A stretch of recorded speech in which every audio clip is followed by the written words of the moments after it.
안녕하세요. 주코노미TV 허란 기자입니다. 오늘은 대신증권 장기 리서치부의 문남중 애널리스트 모시고 얘기 나눠보겠습니다. 안녕하세요. 네, 안녕하세요. 네, 저희가 미국 대선의 증시 영향에 대해서 얘기 나눠봤었는데 오늘은 좀 구체적으로 각각의 정책 수혜주를 좀 따져보면서 네. 하반기 미국 주식은 어떤 종목으로 좀 가져가야 되는지 말씀 부탁드리겠습니다. 바이든이 당선 유력한 상황이긴 한데요.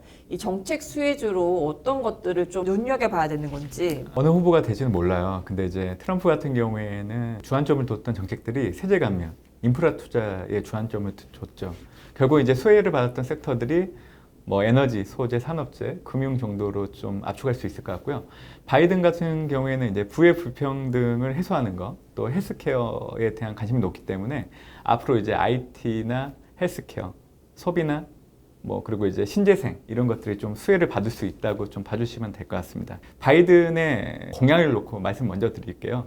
일단 애교적인 부분들을 놓고 온다고 하면 좀 젠틀한 부분들이 좀 보이잖아요. 애묘적인 부분에서도. 그래서 약간 절제된 질서주의가 애교적인 측면에 주안점을 두고 있는 바이든 후보의 정책 색깔이라 봐주시면 될 것 같고요. 교육도 중요하죠.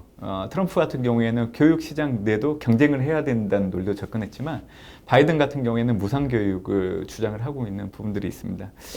그리고 이제 환경 부분도 중요하죠. 트럼프 같은 경우에는 이제 전통적인 어떤 화석연료를 이용한 산업들에 대한 중시하는 부분들이 있었지만 바이든 같은 경우에는 신재생 에너지 내에서도 기후와 관련된 부분들을 상당히 중시를 합니다. 그래서 사실은 오바마 때 이 신재생 에너지가 좀 핫하게 시장에서 붐을 일으켰다가 사실 트럼프 집권 때는 그렇게 빛을 발하지 못했어요. 근데 이제 바이든이 만약 당선된다고 하면 다시 또 신재생 에너지가 시장에서 좀 붐을 일으킬 수 있는 부분들이 있기 때문에 가장 좀 눈여겨봐야 되는 정책이라 그렇게 좀 보고 있는 부분들이 있고요. 그리고 이제 세제 측면은 결국 기업가 부자 감세를 폐지하는 쪽에 주안점을 두고 있기 때문에 사실 이런 부분들을 놓고 온다고 하면 이제 섹터 측에서 접근하는 것보다는 이 정책은 이제 증시의 어떤 변동성을 유발하는 데 영향을 주는 부분. 근데 이제 제가 좀 말씀을 드렸지만 지금 미국 경제가 코로나19 위기를 대응을 해야 되는 시점이기 때문에 결국 경기 부양을 최우선적 과제로 가지고 가야 되기 때문에 바이든 후보가 집권하게 되면 이 정책을 바로 녹이지는 않을 거다. 그래서 집권 3년 차 이후부터는 자기 색깔을 주장할 수 있지만 그 이전까지는 좀 이런 시장에 친화적이지 않은 정책들은 최대한 좀 덮어둘 가능성이 높다. 그렇게 좀 보고 있는 부분들이 있죠. 특히 태양광, 우리도 국내도 태양광 업체들이 있는데 좀 수혜를 볼 수 있겠네요. 그렇죠. 하나그룹이 또 태양광 산업을 또 주력적으로 하고 있는 부분들이 있기 때문에 좀 수혜를 받을 수 있는 룸은 좀 있는 것 같고요. 유망 포트폴리오를 좀 이제 꼽아 주셨는데 네. 좀 구체적으로 종목으로 좀 설명을 부탁드릴게요.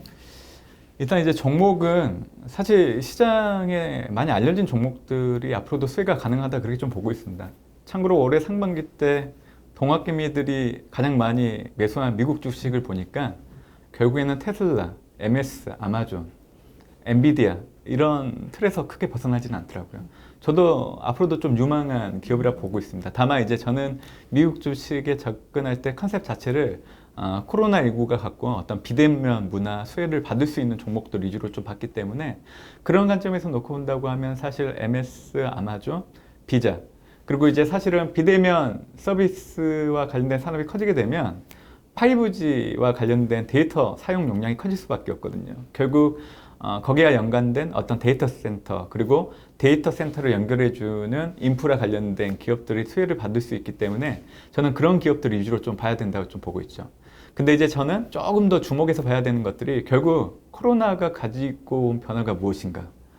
그래서 이제 4가지 정도 컨셉을 가지고 좀 얘기를 드리려고 합니다. 보통 코로나가 가지고 온 변화라고 하면 가장 크게 떠오르는 게 집에서 이제 유튜브 많이 보는 거죠. 그쵸. 넷플릭스 많이 보는 거죠. 사실 격리라는 부분들이 하도가 됐고 앞으로도 이런 부분들은 쉽게 벗어나진 않을 걸로 좀 봐요.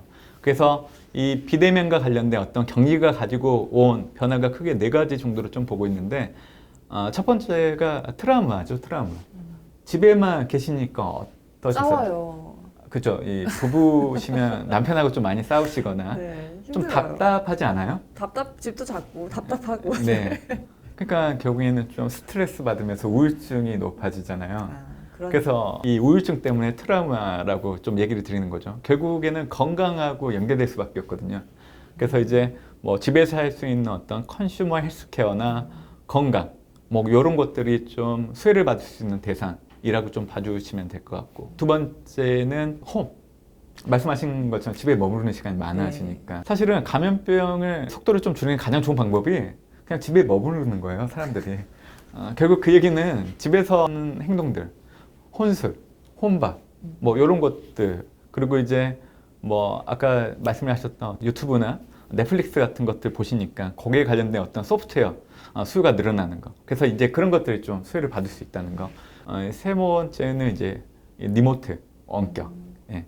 사실 집에만 머무를 수는 없잖아요. 지금도 지금 이렇게 나오셔가지고 일을 하고 계시는데 결국 사회적인 활동을 아예 끊을 수는 없기 때문에 그런 모든 일련의 행동들이 비대면으로 바뀌는 거죠. 리모트로.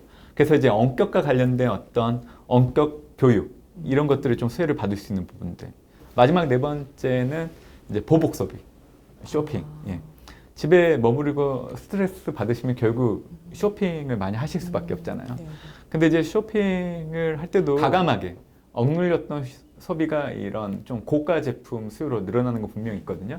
우리나라 같은 경우에도 지난 5월 초에 좀 약간 격리를 좀 완화시키다 보니까 가장 몰렸던 사람들의 장소들이 대부분 면세점, 명품관 뭐 이런 쪽이었거든요. 그래서 이 보복 소비가 늘어날 수 있는 거. 그래서 저는 이 네 가지 컨셉을 가지고 좀 찾아보면 미국 주식 내에서 이제 수혜를 받을 수 있는 게 이제 MS, 아마존, 스타벅스, 그리고 이제 뭐 이키닉스 같은 것들. 이키닉스 같은 경우에는 이 데이터 센터와 관련된 인프라 사업을 하는 회사이기 때문에 수혜가 가능하다고 좀 얘기를 해드리는 거고요. 미국에서 지금 현재 드라이브 스루가 스타벅스만큼 잘 구축된 데가 없어요. 그리고 실제적으로 예전에는 스타벅스가 이제 매장의 어떤 분위기 때문에 사실 이용하시는 분들이 많았는데 지금은 드라이브 스루를 이용하려고 스타벅스를 이용을 하시거든요. 그리고 또 하나는 이제 중국의 그 1위 커피 업체 누이신 커피가 사실 뭐 지금 현재 거의 몰락할 정도로 많이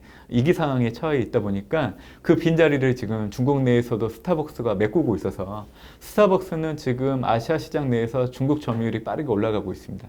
근데 왜 테슬라가 빠져 있을까요? 테슬라요? 테슬라, 니콜라 이런 어떤 전기 자동차, 수소 트럭 이런 것들은 앞으로도 성장이 무궁하기 때문에 저는 관심 있게 봐야 된다 그렇게 좀 보고 있습니다. 닷컴 버블 때 지금 현 구간처럼 주가가 크게 올라가고 있는 상황에서 변곡점이 분명히 있었을 거 아니에요. 근데 그 트리거가 뭐였냐면 지금 현재 테슬라처럼 매출액 대비해서 시가총액이 10배 이상 되는 기업 수가 30개가 넘어가는 그런 현상들이 나타났거든요. 그리고 나서 000 3월 10일 주가 고점을 찍고 나서 한 달간 주가가 하락하는데 몇 프로 빠지는지 아세요? 몇 프로 빠졌나요? 대략적으로 34.2% 하락을 했어요. 근데 그것도 35일 만에. 제가 이 얘기를 좀 드리는 이유가 테슬라를 지금 당장 사라고 이렇게 말씀을 안 드리는 거예요. 그러니까 지금은 너무 밸류가 비싸다. 만약에 이제 주가가 조정이 오게 되면 그때는 공략하는 게 맞는데 지금 사게 되면 어떻게 보면 너무 많이 오른 상태에서 잡는 거라 나중에 시간이 지나서 잘 되면 좋겠지만 혹시 모를 위기가 오게 된다고 하면 고점에 잡는 케이스가 돼버리거든요. 그래서 저는 중국 얘기할 때도 지금보다 훨씬 더 싸게 살 수 있는 국면이 올해로 놓고 본다고 하면 9월달 온다고 말씀드리고 있잖아요. 그래서 동일해요. 테슬라도 좋게 보는 종목이긴 하는데 지금 말고 주가가 어느 정도 충격이 해가지고 가격 조정을 받았을 때, 그래서 올해를 놓고 봤을 때는 이번 달 아니면 한 달 정도 지난 9월달 중순 이전에 주가가 저점을 형성하게 되면 그때는 테슬라를 꼭 잡으세요. 근데 이제 미국에서도 그 거대 IT 기업에 대한 반독점 규제가 이제 좀 목소리가 커지고 있잖아요. 이런 걸 봤을 때도 테슬라는 약간 피해갈 수 있지 않을까? 전기차만 하고 있으니까. 맞아요. 지금 미국의 빅테크 기업이라고 하면 이 대표적인 기업들이 이제 대부분 뭐 아마존, 뭐 MS, 구글 이런 기업들이에요. 그래서 이제 이런 기업들을 빅테크 기업이라고 하는데 이런 기업들은 사실 독과점 규제에 따른 어떤 미국 행정부의 규제가 시작하게 되면 주가 하락의 빌미로 작용할 수 있는 부분들은 분명히 있습니다. 바이든 후보가 당선된다고 하면 빅테크 기업들을 규제할 거다라고 보시는 측면들이 있는데 사실 그 민주당 후보 내에서도 바이든 후보 같은 경우에는 빅테크 기업이나 은행 산업 이런 쪽에 대해서는 되게 상대적으로 온화한 부분들이 분명히 있거든요. 그래서 사실은 바이든 후보가 당선된다고 해서 미국 빅테크 기업에 대한 규제가 강하게 들어갈 거다라고 보시면 안 될 것 같아요. 근데 지금 현재 빅테크 기업들이 문제가 되는 게 플랫폼 유틸리티와 플랫폼 참여자 이 두 개를 다 하고 있기 때문에 지금 미국 행정부가 규제를 하려고 하는 거거든요. 그래서 앞으로 전반적인 큰 방향은 앞으로 한쪽만 할 거예요. 그러니까 이제 플랫폼 유틸리티 영역만 이제 미국 빅테크 기업이 하는 방향으로 이제 정책이 바뀔 겁니다. 그 말을 조금 더 쉽게 하면 유틸리티라는 게 사실은 이제 인프라 같은 개념인 거잖아요. 그렇죠. 그러니까 5G, 뭐 데이터 센터 이런 거에 좀 더 주력할 거다. 그렇죠. 플랫폼을 만들어서 제공만 하지 그 안에서 일어나는 어떤 확장이나 응용 이런 부분들에 대해서는 플랫폼 참여자에 속하는 다른 기업군들이 사업을 영위할 수 있도록 규제를 하는 거죠. 지금 문제가 되는 거는 구글하고 아마존이죠. 왜냐하면 이 기업들 같은 경우에는 확장성이 무한대잖아요. 그러다 보니까 사실은 이제 빅테크 기업보다 작은 사업 영위를 하고 있는 기업들 같은 경우에는 경쟁 자체가 안 돼 버리니까. 그래서 이제 그거에 대한 부분들을 풀어주기 위해서 이 미국의 어떤 행정부들이 빅테크에 대한 규제의 방향성을 그렇게 놓고 하고 있는 거죠. 현 상태로 계속 간다고 하면 사실 기존의 빅테크 기업들의 파이만 계속 커지는 거거든요. 이게 참 재밌는 게 플랫폼 기업들이 이때까지는 플랫폼이라는 그 유틸리티를 확장해 오다가 이제 그 안에다가 콘텐츠를 자기들이 그렇죠. 만들어서 집어넣기 네, 시작을 네, 네. 했거든요. 그걸로 이제 한마디로 넷플릭스처럼 정말 자기 오리지널 콘텐츠를 넣으면서 음악도 하고 TV도 하고 그렇죠. 영화도 하고 책도 하고. 근데 이제 이 부분은 규제가 좀 들어올 수 있다. 네. 이렇게 내다보시는 거네요. 네, 전체적인 이제 빅테크 기업에 대한 규제의 방향은 그쪽 방향이라는 거를 좀 기억을 해주시면 될 것 같고, 다만 이제 그 미국의 어떤 대선의 후보가 누가 될지에 따라서 그게 좀 약간 달라질 수 있는 부분들이 있는데, 바이든 같은 경우에는 그렇게 터치할 가능성은 낮다 말씀드리지만, 만약 트럼프 같은 경우가 재선이 된다 그러면 이 미국 빅테크 기업에 대한 규제는 더 강화될 여지가 있습니다. 네, 그런 차이점은 분명히 있죠. 거대 IT 기업에 대한 반독점 규제도 트럼프보다는 조금 바이든이 덜할 거다 이렇게 네, 보는 게 네. 사실 일리가 있네요. 5G 얘기를 하셨는데 이 5G라는 거는 사실 우리가 매일 광고에서 5G 얘기하니까 익숙은 한데, 그래서 이게 뭐 인공지능이 정말 생활 속으로 침투하기 위해서는 5G 인프라가 정말 많이 깔려 있어야 된다 까지는 이제 이해를 하거든요. 그러니까 이제 그 어떻게 보면 이 5G라는 게 그 우리가 이용하는 어떤 데이터 전송에 대한 용량과 속도를 빨라지게 하는 어떤 인프라죠. 그래서 사실은 이게 한국의 얘기보다는 이 미국 같은 경우에는 지난해 이 미국의 큰 통신사들이 5G 인프라를 구축하는데 어떤 주안점을 줬던 한 해가 작년이었고요. 올해 같은 경우에는 그 구축된 인프라를 바탕으로 실제적으로 이제 사업을 확장하는 연도가 이제 올해부터 본격화 된다, 그렇게 좀 봐주시면 될 것 같습니다. 그래서 5G라는 생태계는 앞으로 이제 지금이 초기 단계이기 때문에 앞으로 꾸준하게 커질 수 있는 사업이라고 좀 봐주시면 될 것 같고요. 그 네. 팀장님께서는 네. 미국 주식 뭐 갖고 계세요? 아, 저요? 네.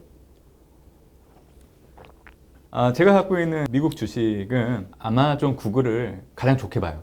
미국 주식 내에서. 그러니까 하지만 반독점 규제 칼날을 맞을 수도 있는데. 이제 물론 이제 그게 주가의 변동성을 키울 수 있는 요인이긴 하지만, 사실 긴 시기열로 놓고 본다고 하면 지금 그 구글과 아마존이 하고 있는 어떤 선제적인 투자 사업 영역을 보면 지금 현재 없었던 산업들을 만드는 쪽에 대부분의 R&D 투자가 들어가고 있거든요. 폼을 깔아주는 바탕이 되는 기업이기 때문에. 그래서 이제 그거를 좀 투자를 했었고요. 근데 이제 저는 개인적으로 ETF를 통한 투자를 좀 많이 하는 편입니다. 그래서 증시의 방향성을 놓고 보는 거죠. 그래서 올해 같은 경우에는 나스닥 지수가 미국 증시뿐만 아니라 전 세계 증시를 견인하고 있는데, 올해 3, 4분기 좀 변동성을 보이는 국면들은 분명히 있겠지만 이 구간을 지나고 나면 오히려 4, 4분기 때 더 크게 올라갈 수 있다고 그렇게 좀 보고 있거든요. 그래서 저는 이제 뭐 미국 주식에 투자하는 것도 좋지만 어떤 나스닥 지수, 사실 미국 주식의 성장성을 담보할 수 있는 기업들이 다 또 포트폴리오로 구성이 되어 있잖아요. 그래서 이 나스닥 지수 같은 지수 추종 ETF에 투자하는 것들도 어떻게 보면 분산화된 투자 중에 하나이지 않을까, 그런 생각을 해보고 있는 거죠. 다만 이제 저는 가격 거품이 어느 정도 있는 상황이기 때문에 이번 달 아니면 다음 달 정도 가격 조정이 좀 보이게 된다고 하면 그때 좀 적극적으로 비중을 늘리시면 올해 4, 4분기 때 좀 따뜻하지 않으실까. 예. 따뜻한 말씀. 네, 그 얘기를 좀 드리고 싶습니다. 예. 따뜻한 겨울을 네, 보낼 수 네, 있도록 네. 또 여기 조언 주셨습니다. 네, 네. 지금까지 문남중 대신증권 애널리스트와 함께 얘기 나눠봤습니다. 감사합니다. 네, 감사합니다.